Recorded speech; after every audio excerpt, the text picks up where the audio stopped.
Hey and welcome to Neverwinter with Aragon. So in this video, I want to cover my Module 27 Barbarian Sentinel build. On this build, you can get your hit points to over a whopping 3 million. It's pretty crazy.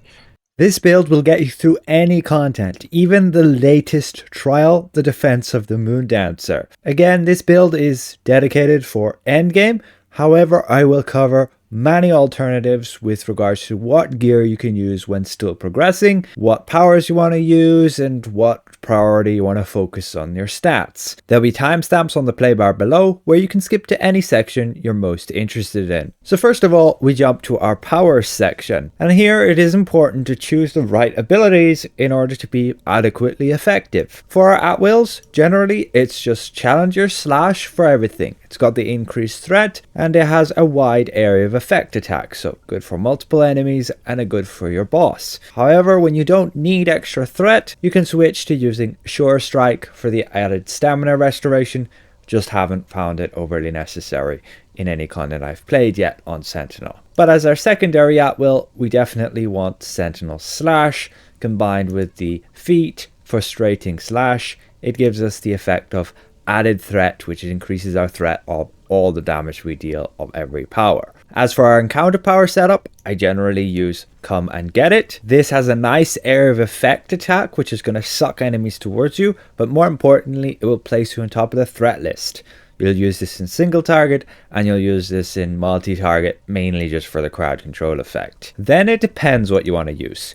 You can use Takedown for the extra threat, especially at the start of the fight. Also has a really nice low cooldown where you'll gain a lot of rage regeneration through it. So you can use either more Primal Fury, as we could use that as our third encounter power, which I recommend if you need threat, and then you can use this to stack up on that threat. You ideally want to have low stamina when you cast this for maximum benefit in terms of generating threat. In other scenarios, you may see me use Enduring Shout and Ignore Weakness. These are your two survivability powers, and one will give you massive amounts of hit points and the other one will get your stamina back. However, you need to have that base threat solidified before switching to any survivability abilities, and that is where you will be using like Takedown and Primal Fury. I'll cover more details in the rotation section, how best to hold threat at the start of a fight. But keep in mind you do have alternative powers like Punishing Charge you can combine with a class feature to give it on top of your threat list ability if you really need the single target hard taunt, unlike this being an AoE.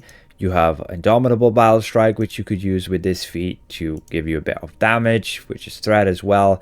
And then during area of effect fights, you could use, like, instead of Takedown, Not So Fast, it gives you a speed buff and also deals damage to all enemies around you. Unfortunately, they broke something with On the Move where it will not apply the speed buff to your party members. Hopefully that gets fixed at some point. And if you need a bit of a heal, there is Bloodletter, but usually you'll have a healer. For the daily powers, it's generally Savage Advanced for the initial threat generation, and then it's either Primal Instincts or Battle High, depending on your build.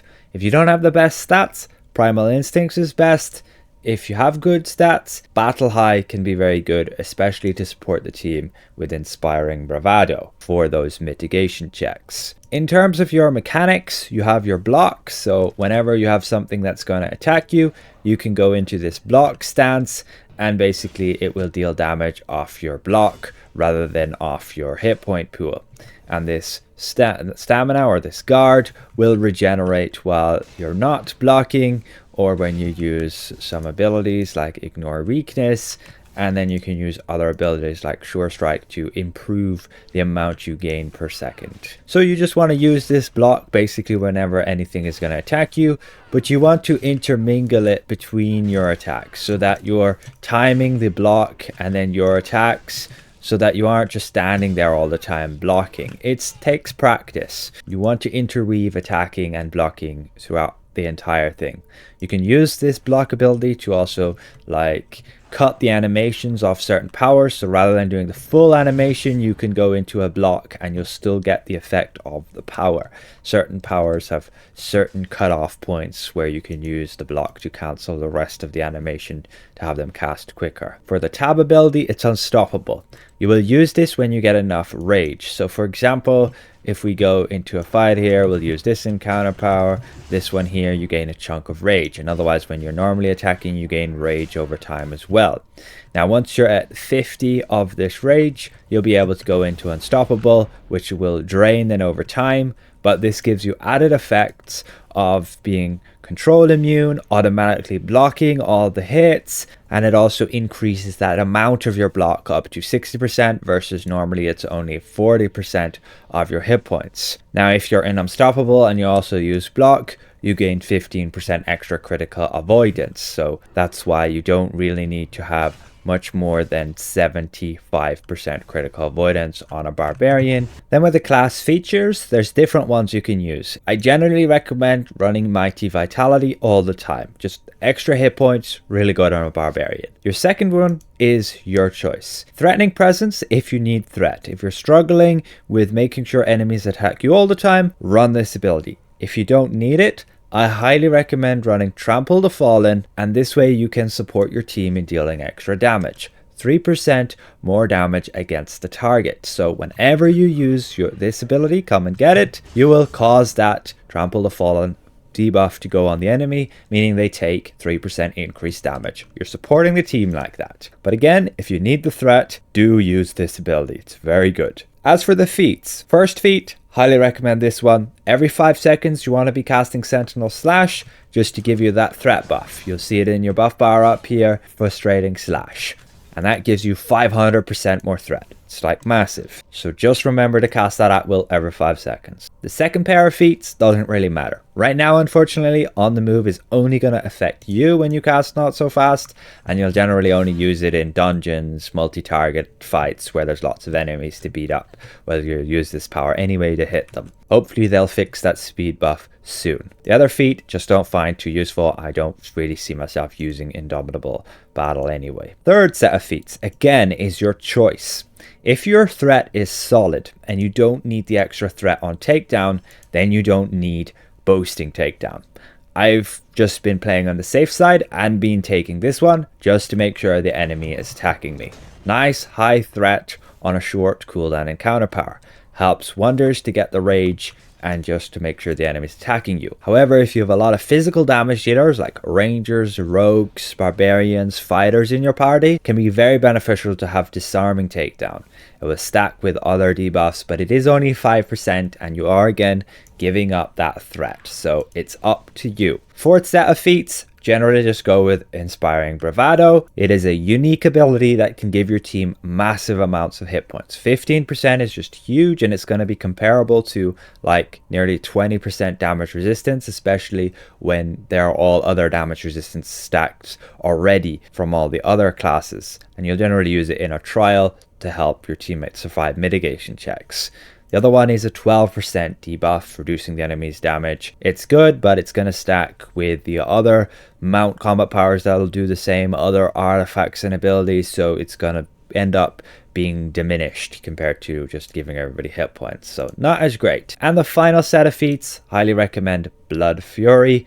Just makes Primal Fury cheaper and allows you to still use Primal Fury even though you're below the cost of 30 rage left, meaning you can end Unstoppable whenever you want and generate that threat if need be. Just be aware, while you are in Unstoppable, if you use Primal Fury, you're immediately going to end Unstoppable and basically drain all your rage. So that is the same if you use Rage and Rally. In terms of your rotation and holding threat at the start of a boss fight, you're generally going to go with an artifact call. So make sure, first of all, you have combat advantage against your target. So this arc is purple there. Then use a Sentinel Slash. Then go Artifact, Mount Power, like Dragon Fire, your encounters. Sentinel Slash again. Go your daily. Go Primal Fury. Go some at-wills and Sentinel Slash. Get Primal Fury going again. Then you can use your encounters, and that's pretty much it. You should not have a problem with threat from there. Then you might want to switch your powers, so Primal Fury over to like Enduring Shout, Takedown over to Ignore Weakness, and then you'll have all that survivability. And then you'll use like your daily power for survivability when you need. When you see somebody's bubble here is like on orange, make sure you use your Come and Get It again, and threat should not be an issue. If it's a boss fight where you're switching between multiple targets, you may want to keep your Primal Fury here. So I would recommend, if you still need survivability, extra survivability for, let's say, a tank buster or something, have Enduring Shout. That's more important than, let's say, Ignore Weakness. If you're going to take a tank buster and need to have block available, then like don't block until you're going to take the tank buster. Healer can generally heal you through the smaller hits, and that way you'll reserve the stamina. Otherwise, you can play safe and also have Ignore Weakness, like I would have right here. Both Enduring Shout and Ignore Weakness. One thing is though, when you're stunned like that, you can use Unstoppable to break out, and then you can use all your powers, and then we take the tank buster.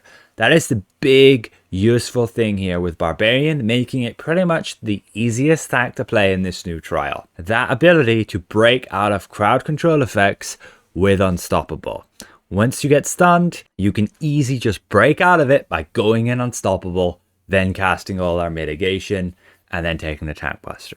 So now we move to our stats and our priorities. So as a Barbarian tank, you're a little bit different because you have powers which are going to stack hit points.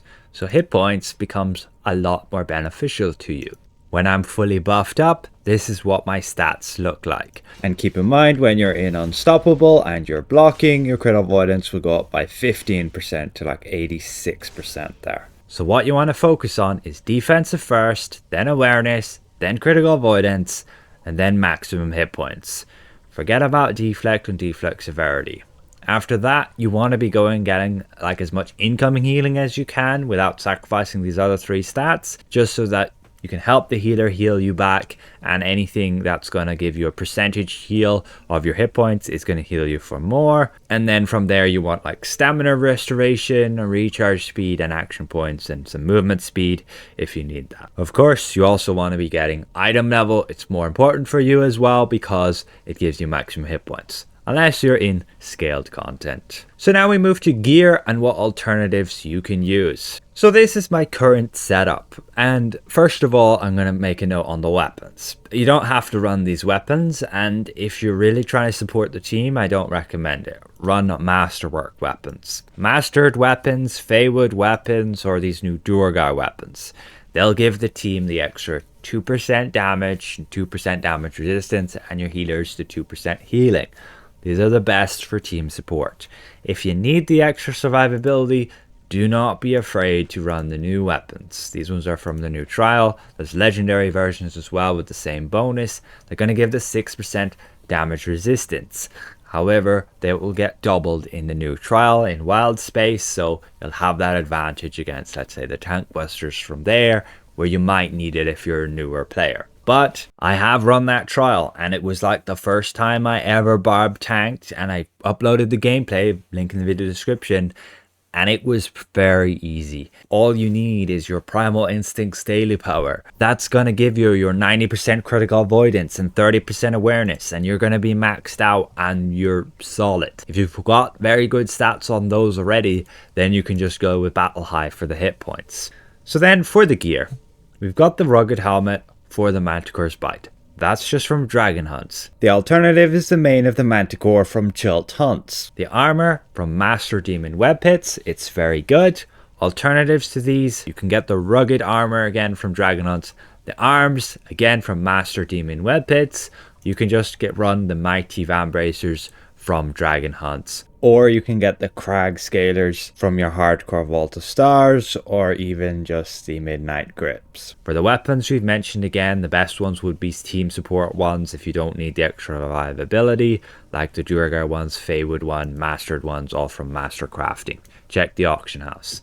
And then the boots from Dragon Hunts, these rugged ones. Dragon Hunts, again, you can do at any level. Don't be afraid to jump in there as soon as you feel you're ready. Do the solo dragons and then find people to group up with to do the ancient ones. But alternatives would be the Wisps of the Shadow Demon from Avernus Hunts. For the neck, waist and artifact set, we're running the new Tiamat set, and that's pretty much the best set there is for tanks right now. Alternative, much cheaper set would be the Valhalla set. You can get it nice and cheap from the auction house here, even on Legendary, and it's very good, especially for scaled content where your item level difference wouldn't matter. Target attacks you and they basically get their damage reduced. For the rings, we just have this one from Master Demon Web Pits. It's not that great. We're mainly using it for the stats, but it will give us some awareness when we're standing still, which is nice. Alternatives would be just other rings that are going to give you these defensive stats. You can get this Ring of Overwhelmed from the auction house. It's very good. Plus the Ring of Condemned. Try and get the +4 version or even higher. But otherwise you can get from Dragon Hunts the Stalwart Needle Ring of Celerity with the same Charging Bull effect,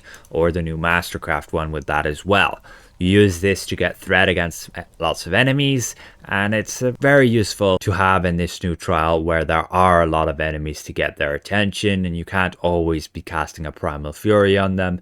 Can be good to just move around a bit and get that ring effect, and it just has really high threat. For the shirt and pants, we're running this shirt mainly just for the high item level, and that's it. There's lots of alternatives. You can get ones from Dragon Hunts, you can get ones like the Loth Embrace ones. Try and get ones with the defensive stats here. The trousers, I recommend these from the auction house with that Herald's Decree bonus. So that is it for the gear. Let's go to our race and ability scores. So I'm running as, a Wood Elf right now on this one. That's not ideal whatsoever. As a tank, again, we're focusing on those stats we mentioned in the stats section. So a good one would be Human with all the defense and all offensive stats there. Metallic Dragonborn with some maximum hit points and incoming healing. Dwarf for the defense. I would not take Halfling. We don't really want to go the deflect route. Drow is good, but again, it's got the deflect there. Not ideal in terms of stats, but for team support, it's really good.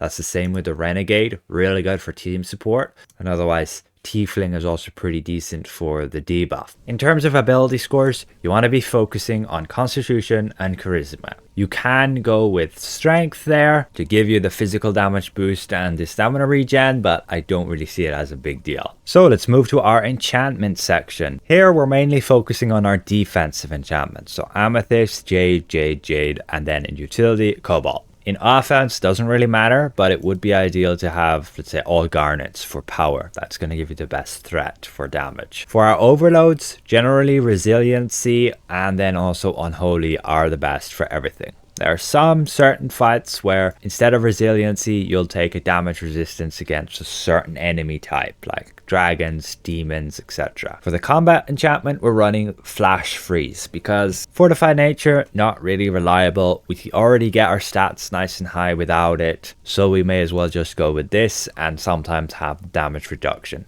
Especially in the new trial, you cannot rely on Fortified Nature at all for those tank busters.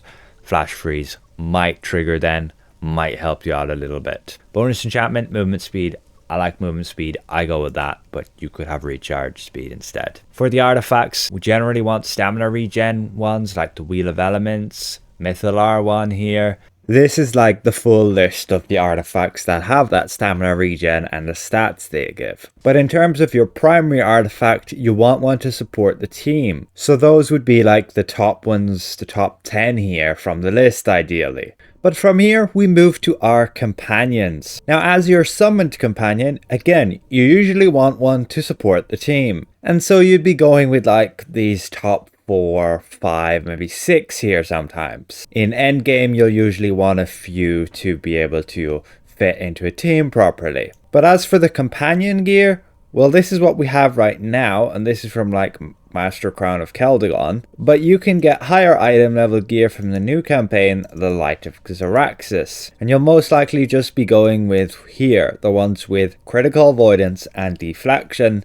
For our companion enhancement here, this debuff power, again, we usually want one to support the team. So that would be one of these, including the Portabella debuff that reduces the enemy's awareness. Then for the bonuses, generally we're running with the Tamed Velociraptor just to increase our team's power, which gives them damage and healing. Then for this build, we have the Slime for defense, the Lich for the damage resistance, and the Duergar for critical avoidance, with then the Golden Deep Crow with the awareness.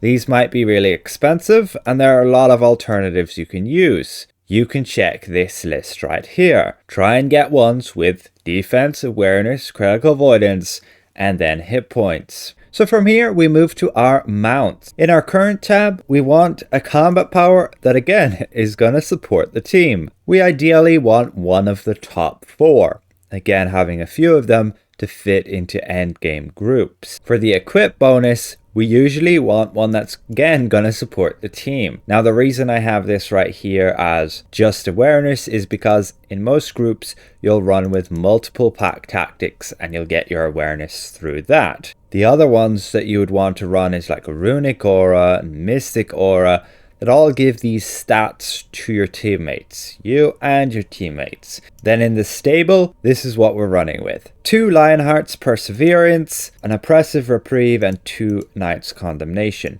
Lionheart's Perseverance was updated to actually trigger much more quickly, so it's more reliable. It's quite a nice boost, and it'll come in clutch sometimes, but you'll gain a big HP boost with a stamina regen as well. Oppressive Reprieve will give you a heal over time whenever you get stunned, or dazed or rooted, and Knight's Condemnation will give you hit points back whenever you take combat advantage damage. Bosses will always deal combat advantage damage, so you'll have this up a lot of the time. As for the mounts themselves, don't worry about getting the exact ones I have. There are a lot of alternatives. Check my 4-slot mount document and you can see which mounts will also give these bonuses. Otherwise, if you're still progressing, don't worry about just running with 3-slot mounts and just get insignia bonuses that are going to heal you. For the insignias, we just have Fortitude pretty much everywhere except maybe 1 Courage to be able to balance our stats and to try and make sure our crit avoidance rating is capped there. For the collars, the only one that matters is like incoming healing and stamina regen. You can get recharge speed here, but you may very well want to have like crit severity for healer and DPS builds. From there we move to our boons. I don't have a lot of boons on my Barbarian Tank, but the ones I would prioritize with going for is just all the hit point ones here, all the defensive stat ones here, the movement speed. You can just forget about the deflect severity. We just have deflect here because yeah.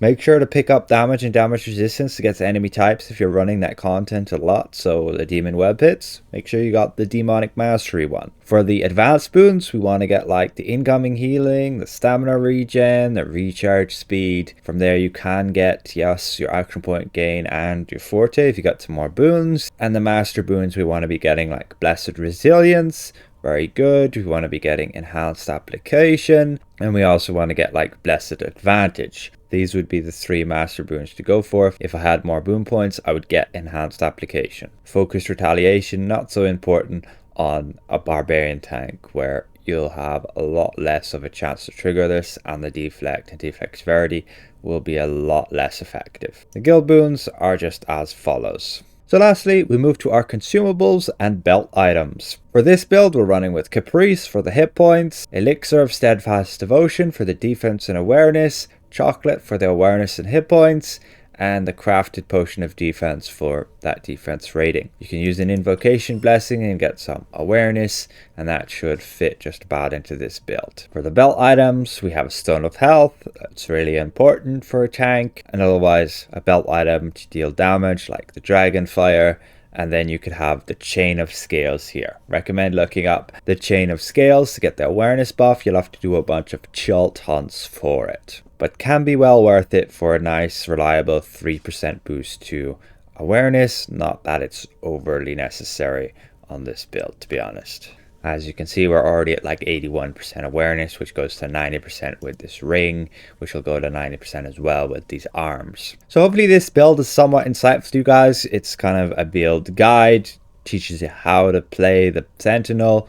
Not really in specific content, but this build will help a lot in the new trial, along with any tips and tricks that I've explained throughout how to play. Otherwise, you can watch my gameplay video where I run through the trial on my Barbarian. It was just my first run and I haven't changed up a whole lot from that, and you can see how scuffed that build was and how smooth the run went. So another massive thank you again to all these channel members for their added support. You can support me for as little as €1 a month by clicking the join button down below. And so we'll see you guys around. Goodbye for now.